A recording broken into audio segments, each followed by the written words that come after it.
Hey everybody, John Lunn here, aka Jonnychipz. It's the 19th of February 2021 and it's time for Jonnychipz Weekly number 8.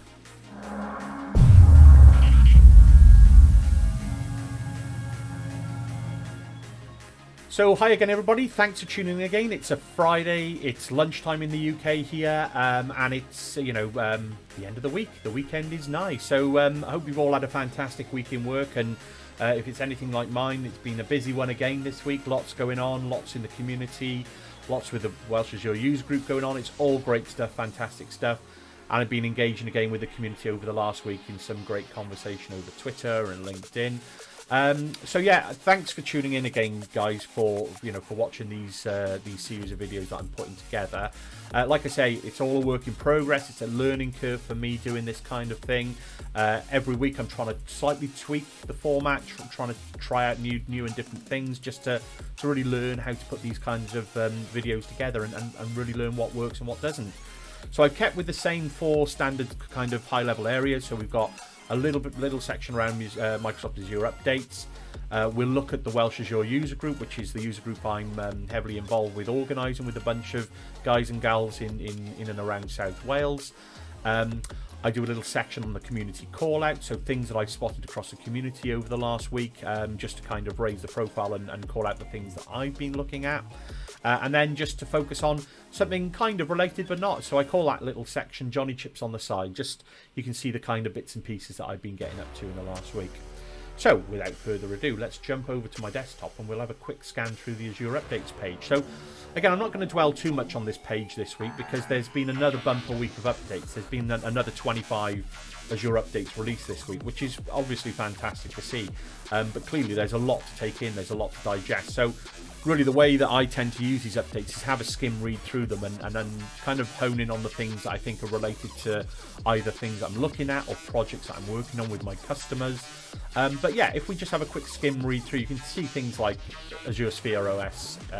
There's a new version, so there's 21.02 that's gone into evaluation, and so on and so forth. So I'll quickly just scroll through these on the screen so you can have a read. But go to azure.microsoft.com and then en-us updates, and you can get to this page, or just Google Azure Updates and you can find this page. But you can see there's some fantastic developments going on a constant basis with Azure, which is brilliant, because it just keeps the features rich and the capabilities that we can offer to our customers or to our businesses ever increasing, basically. So like I say, I'm not going to dwell too much about any specifics on here. I think there was that. I mean, this one here now, so cross-region restore of Azure VMs is quite a great feature to have now. So we can kind of back up VMs in one region, and for whatever reason we can exercise that restore across a new region, which is great to see.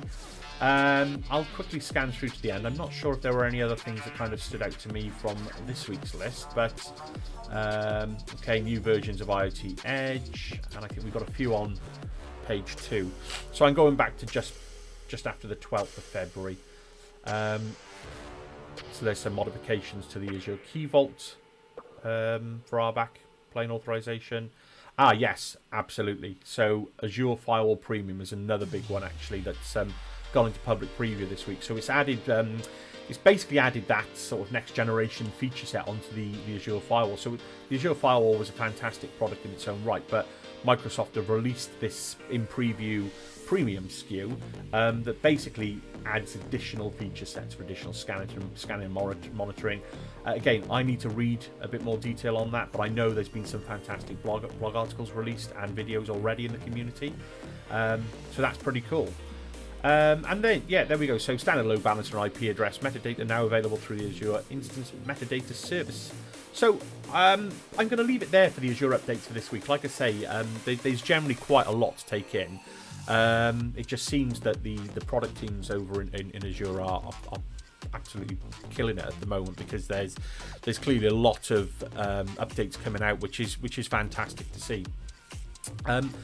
Okay, so what else have we got going on? So I'm going to flick over now to the world of the Welsh Azure user group. So if you didn't know, it's a local user group. It's obviously virtual at the moment that I'm involved with 6 or 7 other people in and around the South Wales area. We've recently changed our logo. So the first thing to call out is that obviously you can't see it very well because of this changed photo, but we've recently gone to this cloud with the dragon's claw on it, the Welsh Azure user group, because if you remember, our old logo was basically a copy of the Microsoft logo with a little dragon on the green square, which obviously is defacing the Microsoft logo. So the group now, we've gone ahead, we've got some merchandise, some t-shirts and hoodies and stickers, things like that on order. So of course we didn't want to start basically plagiarizing and ripping off the Microsoft logo, so we've gone for this nice design, which was done for us by a friend of one of the other members of the group. So great to see. It looks nice and clean. Quite happy with that logo. It kind of says what it is. If you need to subscribe, if you haven't subscribed, at Welsh Azure on our Twitter page, and we're also on LinkedIn if you do a search for us. So what else has been going on? Well, we had our fantastic February meetup last night, which, if you haven't seen the post I've been making, was with the amazing, John Saville and the equally amazing Scott Hanselman. So we were blown away that we managed to secure those 2 fantastic speakers for the February event. It went down a treat. It really did. It was great to see. We managed to get a big gallery view. It was great to have a chat with Scott before the meetup started. I mean, we had, I think it was borderline 100 attendees, which is fantastic for our small user group in South Wales. You can see there we've got, this was Scott. He's got access obviously to this larger gallery together mode, so he quickly gave us a quick shot as people were entering, which was pretty cool.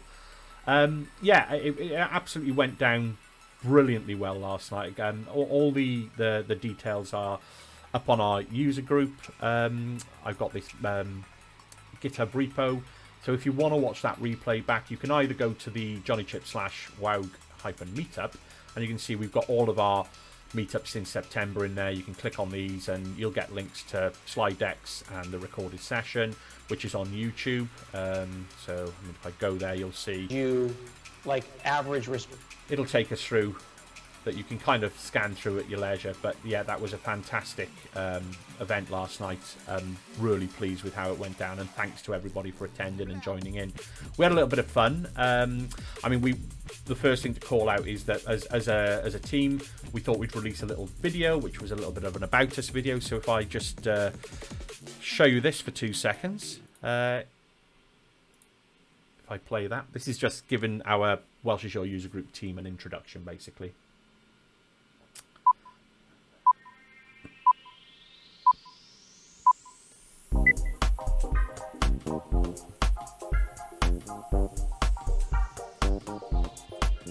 Hi everyone, my name is Matthew Patunka and I'm a Cloud Solution Architect for Microsoft. Hey everybody, my name is John Lunn, aka Jonnychipz, and I'm a technical architect and I work for BT Enterprise in the UK.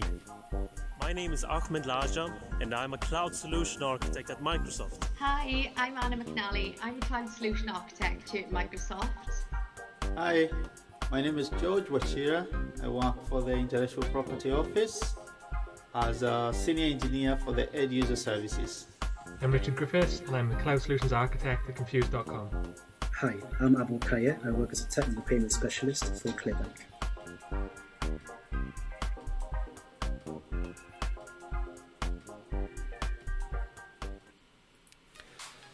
So there you can see that was just a short video, really, just to kind of give you a little bit of an insight into who it is that's actually setting up and running the Welsh Azure user group. Okay, we want to get a single page up. If I get rid of that screen there for a second, that was a previous meetup. Yeah, so I think basically I just wanted to call out the fact that we've we've got that little video up there. We've changed our logo, the user group. We had our fantastic February event last night, which, like I say, is all available on my YouTube channel if you want to sign into that and take a look with Scott and John. Again, like I say, can't thank them enough for that. Moving on from the event last night, I mean, we had a lot of engagement with sort of the competitions, but we've also got to the point now where we've got our March event arranged, which, if you've been watching, is going to be a lightning talk event. So we've essentially got 7 fantastic community members that are coming along to do sort of a 10 to 15 minute talk around a particular topic that is related to Azure. So RSVP to that. It's on Thursday the 18th of March, starting at 6:30 p.m. GMT. Like I say, if you click on any of my links, follow, you'll find the URLs to the meetup links. Like I say, if you go to that GitHub repo, it's all on there. So Jonnychipz/wow meetup, you can work your way through and sign up for that. But yeah, what I wanted to call out is obviously we've got Shabazz Dar, we've got Mert Yutter, we've got Martin Copeland, Baz Van Cam, Darren Robinson, Chris Reddington and Rolf McLaughlin. You can see there that we've got a range of things from backing up Azure files, VS Code, DevSecOps, GitHub Actions, Azure migrations, licensing, and WVD ephemeral OS disk. I mean, there's such a wide topic area. If we could get the session longer, we absolutely would. But you know, that's a good sort of two hours worth of content there. That, you know, and again, we'll have competitions and there'll be prizes again as we normally do with the group. So yeah, things are going from strength to strength in terms of the Welsh Azure user group, and we can't thank everybody enough for all the support that they're giving. Please help us grow that community, and especially if you do live in the local vicinity of South Wales, it'd be great. We're trying to build that up a little bit to at least have that footprint in South Wales and the surrounding areas for when we do eventually get to be able to set up face-to-face meetups. It'd be great to see a few people from the local community being able to attend that. But that doesn't say that we're going to stop virtual events, because I think they've been a fantastic thing that has come out of this very negative situation with COVID that we find ourselves in. It's enabled us to reach out to so many people, not just in South Wales, of course, the wider UK and even in other countries, which, you know, we thank everybody that has joined the group and obviously continues to support it by coming in and watching us. Okay, next section then. So I think I'm going to move on to the community call out. If you bear with, I will just get that arranged here.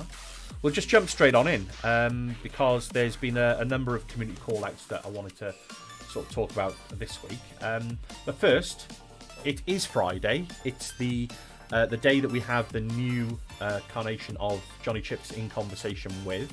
And this week it's with Mr. Chris Reddington. So I had a fantastic chat with Chris. That's going to be going out live tonight on the Azurish Live Twitch channel. So twitch.tv/Azurish Live. If you can sign in from 6:30, that would be fantastic. We'll be on there, we'll be on the chat. So any questions, bit of banter, bit of fun. But yeah, I had a really good chat with Chris. He's a fantastic guy. He works for Microsoft. He's currently a fast track engineer.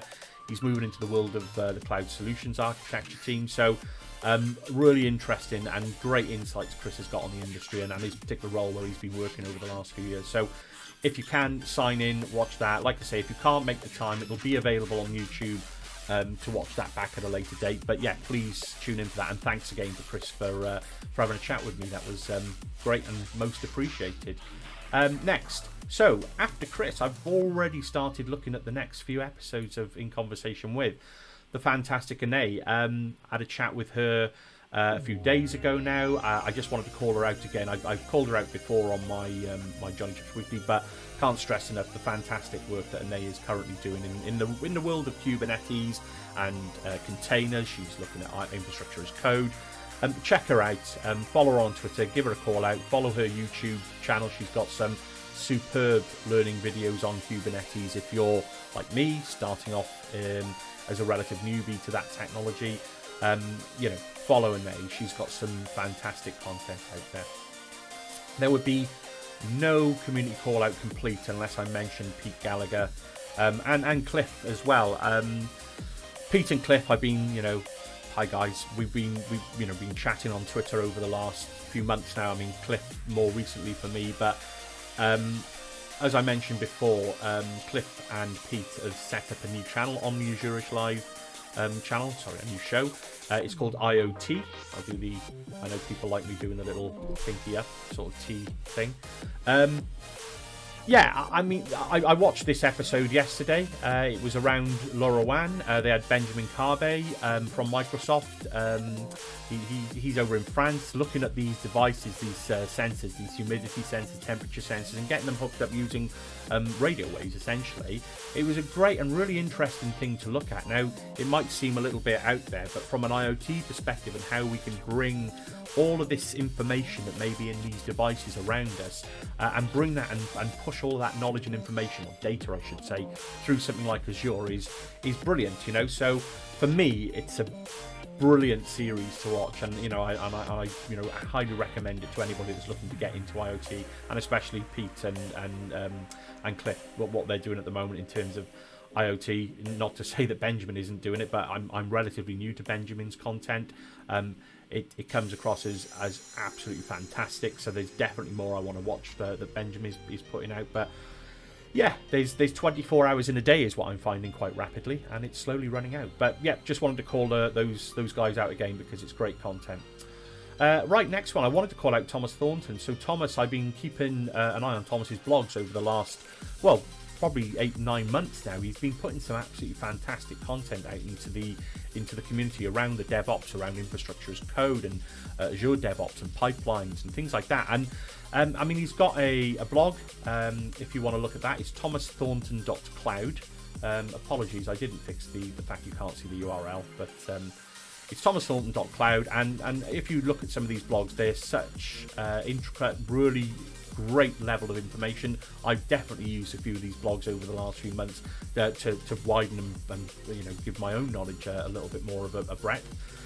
So I really wanted to call out Thomas because he's been so active in the community. He's a great guy. He's got some great content out there on his blog. So take a look at that. Okay, I wanted to just quickly mention again around this All Things Hybrid event that went on a few weeks back now.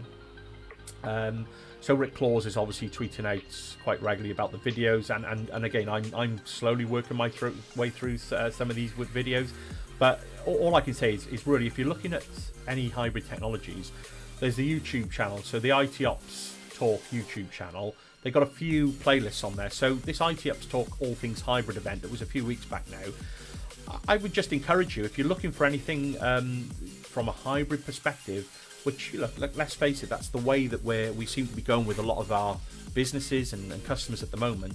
There's some fantastic talks on there, some fantastic content that you know, I'm finding useful. I'm back to that 24 hours in a day trying to get through all this great content. So I absolutely thought I'd call it out again because it's definitely something that's well worth looking into. So there we go. There's my community call out for the week. Yeah, I think it's fair to say, obviously, everything that I get involved with on Twitter and the community over the past week, I don't really have a chance to call it all out because there's just so much fantastic content going on. So I do tend to spend a bit of time tinkering and playing with things, as you know. So we're going to move into the Jonnychipz on the side section of the show now. So if I flick back over to my desktop, again, Pete always gets a call out. I think I should just invite him on and sit him there in the corner of the screen, just to nod as I'm talking about things. Because one of the big things this week for me that I've been looking at is really looking at this fantastic set of instructions. I've yet to go through all the circuitry and bits and pieces at the moment, but essentially Pete has developed a Pico Stream Deck, essentially. So if you don't know what a Stream Deck is, it's basically a series of buttons with, you know, Cherry MX switches that you can press, and you can use it, as you can see there in Pete's video, to operate on the screen here. So this is OBS, what I'm recording this session through at the moment. You can use it to switch scenes. So, you know, when I flick between my main camera like this, or I go back to my desktop like that, that's essentially what you can assign to those buttons. And I've got an Elgato Stream Deck just down to the side of me here, which are quite expensive. So Pete has developed this, you know, basically, I think Pete called it the Pico Producer. Along with Cliff, I think Cliff and Cliff's son redeveloped the base for the 3D printed base from a layer of 2 rows of switches to 3, so extended that, and basically you've got all the instructions here how to wire it up with LEDs, with the buttons, that's what the case looks like. You know, the faceplate, and of course you buy the buttons and things like that. There's links to the STL files for the 3D printing. But anyway, I've been having a play with this week. So my results, I started off earlier on in the week with a red Pico producer. So I wasn't happy with the quality. You can see just down here there was a little bit of delamination with the 3D print, and a huge shout out to Dean Ellaby for sending me those buttons, because I was trying to print the buttons. I got white PLA and red PLA, and I just wasn't getting the results. It was getting gloopy. It was you know, being very stringy on the prints. So Dean, thank you. He sent me some of his. These are glow in the dark, which is great. You know, so basically that's the Pico Pi. You can see the Raspberry Pico Pi sat in the bottom of the case there, but you can see, but generally I wasn't overly happy with the quality of that print. So you can see I got my LEDs now. I've not wired anything up yet.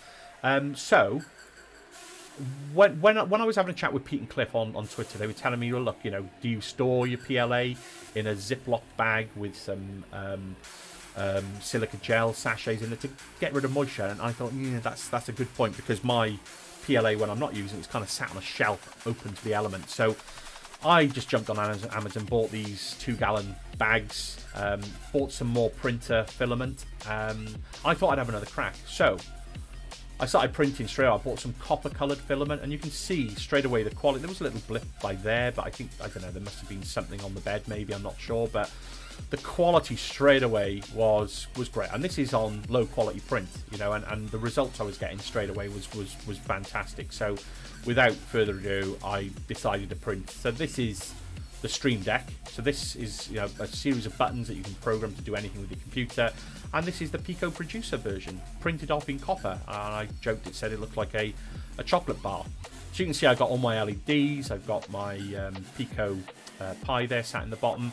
And at some point, I think I'm going to hook up with Dean. I'm saying this now on a video, but I think we want to live stream doing that soldering. And you can all laugh at me because I've not done any soldering before. So you ask, why am I doing these things? And really, why I'm getting involved in these things is to learn how to tinker and play and actually make things physically that have got these microprocessors or a Raspberry Pi that I can hook up to IoT Hub, to Azure.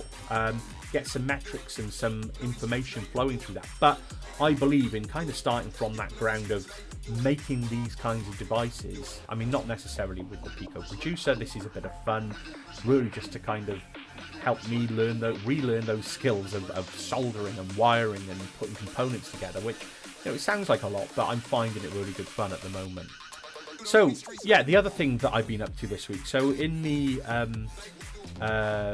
words of Scott Hanselman, I saw his video a few weeks back where he did the green screen, and it was something I've been wanting to do because I've seen it before over the, you know, months and months ago, where you can basically, you know, what I'll show you here is I've got a Surface here sat down by my desk.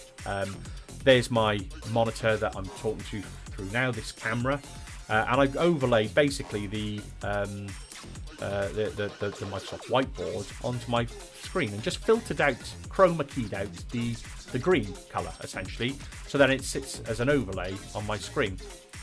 It's good fun, you know. You can just talk. So I've got my Surface, I've got my Surface Pen down here, and I'll try and give you a quick demonstration if I can. So you can see I just draw, so that's what I'm going to draw on now. If I flick over to my main camera, so here I am on my main camera. I've got a writing source that I overlay over the screen, so I can take my pen that I make sure is switched on, and I can literally start drawing on my own screen. I can go with a green pen, I can go with a red pen, I can go with a blue pen, and you can obviously increase the thicknesses and size. So, I mean, why this is useful for me is obviously lately I've been doing, as we all have, working from home, doing a lot more presentations to customers. So whatever I can do to kind of make those presentations more engaging is fantastic. So I mean, it snaps to the shapes that you draw. If I can actually draw a shape, there we go, it snapped to a triangle. But it's, you know, it's really good fun. You know, we can write on there with some scrawly writing. And the other thing that I've done is I can, if I turn off the source, so I can flick between putting the source on and off just by flicking it within my OBS, the scene that I'm showing and presenting to you at the moment. So if I leave that off, I've actually got another scene called Whiteboard, that I can flick on, and I can show my scrawls and scribbles, so I can literally, you know, draw a little man if I want, or write whatever I need to. So you get the kind of idea. 1, 2, 3.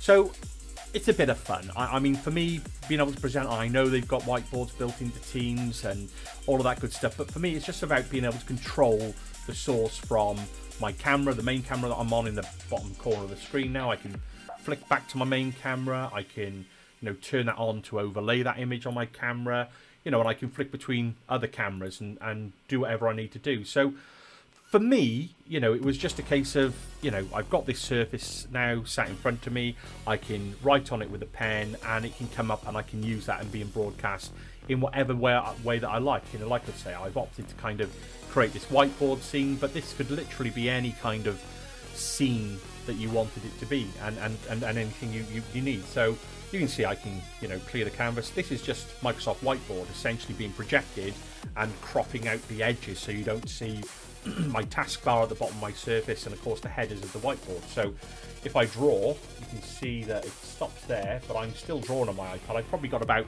a centimetre of space at the top of my iPad, my Surface, that I shouldn't draw on because it won't go on the screen. But that's just my choice of how I cropped it. So yeah, so, you know, that's me. On that note, I think we're probably at the end of this the session. You know, we've been 20-25 minutes or so again. Really, thank you everybody for tuning in once again. It's without your support, I'd just be, like I say, some guys sat in a room full of lights and LEDs. So thanks for everybody for your support, and until next week, look forward to seeing you all then. I've been John Lunn, aka Jonnychipz, and I will see you all soon.